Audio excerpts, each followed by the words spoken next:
Our mom took away my sister's sweet 16 since she was being ungrateful for wanting our mom to talk about anything other than Trump for once, especially since we were at my sister's birthday dinner, and I can't do anything to help. My 17F parents are very religious and are leaders in their church, and we've had past arguments based on religion. They are also very politically opinionated, and this argument involved both things. A previous argument was mom disliking when my sister, 16F, and I took dinner to our rooms whenever they were watching political content while making/eating dinner. My parents wanted to do a family dinner with some church friends before her sweet 16 for something more intimate on her actual birthday. The sweet 16 would have been shortly after on a weekend, and they took her to a restaurant.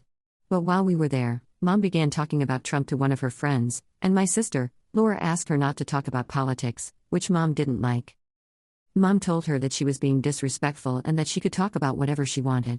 But when Laura told her that they were there for her birthday, she said it didn't matter and told her to mind her business. Laura then asked if she could sit somewhere else, but mom told her no, and that made Laura upset. She said she was tired of hearing about Trump. They watch his clips on YouTube/videos about him at home too, and that she didn't get why she supported him. But when mom's friend asked why she felt that way, Laura said he didn't act like a Christian and called him a false prophet who was tricking Christians by pretending to be one while committing adultery and other crimes. But when mom's friend said that you vote for the party's values instead of the candidate, Laura said that shouldn't give him a pass, before mom finally changed the subject. But on the ride back, mom scolded her for acting ungrateful and that she talked to dad about her behavior before telling her a few days later that she wasn't getting a sweet 16 anymore for embarrassing them in front of her friend. We already had people invited, but my mom has since canceled the venue too. I tried to tell dad that it wasn't fair to cancel her party when she already invited friends, along with how mom shouldn't have taken over her birthday, but he wouldn't listen or change his stance when we talked. I asked Laura if she wanted to do something else with me instead, but she said no and mostly kept to herself since, and they've confronted her about it in her room too.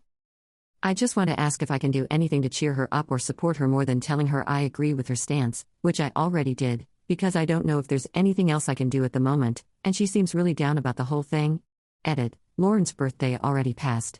Her birthday was the day we went to a restaurant with church friends because it fell on a weeknight, and her sweet 16 was going to be on a later weekend that worked better for everyone to attend.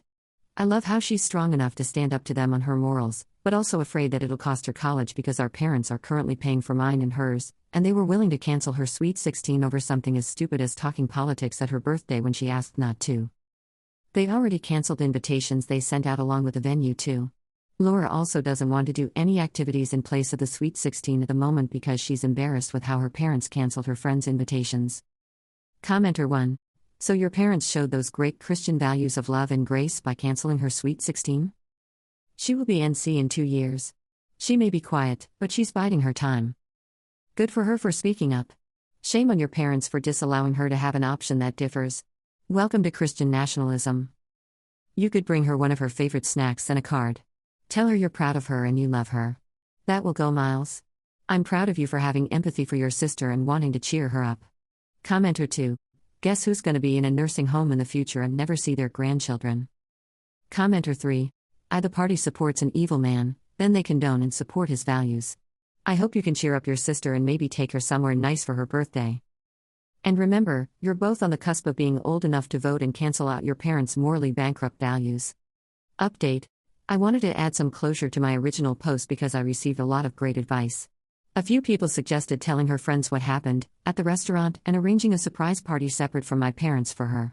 However, after putting myself in her shoes, I decided against it because it'd be wrong for me to control the narrative of how she wants, or doesn't want, to tell her friends.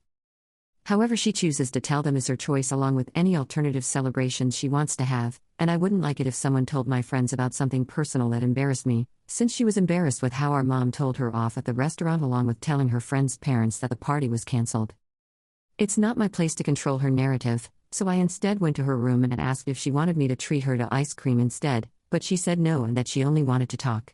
So we talked in her room, and she vented to me, and I'll mention a few details. The restaurant was not the first time she got into an altercation with them about politics. There was a Sunday where the pastor of our church made a jab towards gays for whatever reason some time back, during Pride Month, and people in the congregation egged him on as he did. My sister, Laura, and I were not among them. We're past the age of Sunday school and sit with our parents in church, and my sister called my parents out for it in the car. She said that his jab being the most enthusiastic moment/reaction in the service epitomized what was wrong with modern-day Christianity. Too many Christians care about roasting gays instead of what Jesus was actually about, helping those in need out of love. But our parents argued that Christians are supposed to call out wrong when we see it, and that included gay marriage in their opinion. We touched on that briefly because Laura said that Trump's presidency exposed the hatred bottled up in many Christians by making them feel validated in voicing hatred brashly similar to Trump's brashness, and she said Christianity lost a lot of credibility because of him too. However, she also said that he exposed fake Christians, which was good because Jesus wasn't about hate. The last thing I'll mention is that Dad came to her room to reinforce that she was disrespectful at the restaurant, when all she asked was to not talk politics at dinner. But when she told him that Christians couldn't give Trump a pass for his crimes, some against the Ten Commandments, despite being a Republican/conservative, Dad reinforced his belief in voting for the party instead of the candidate because Christians had to vote against gay rights and abortion that Democrats were for, and he even said he'd vote for Hitler if he was the Republican nominee too. Both of us have permanently lost respect for him because he basically admitted he would vote for any candidate regardless of actions if they championed conservative/Christian views. My sister also decided not to have a party this year because she's not in the mood, and I respect that. She said she told her friends and that they respected her wishes not to do anything too. She also promised to take me up on ice cream in the future. But if we do, it'll just be the two of us because she doesn't want any more than that. Commenter 1. 10 years later. Why haven't I seen any of my kids since the day they left for college? I bet it's all the liberal indoctrination on campus. Commenter 2. The hypocrisy is staggering. Why is this pastor spouting hate towards gays? Isn't Christianity supposed to be about love? Christians are supposed to call out wrongdoing when we see it. Trump does wrong, I don't want him tainting my birthday party. Not like that. We will now punish you for pointing out the flaws in our reasoning, and call it disrespect.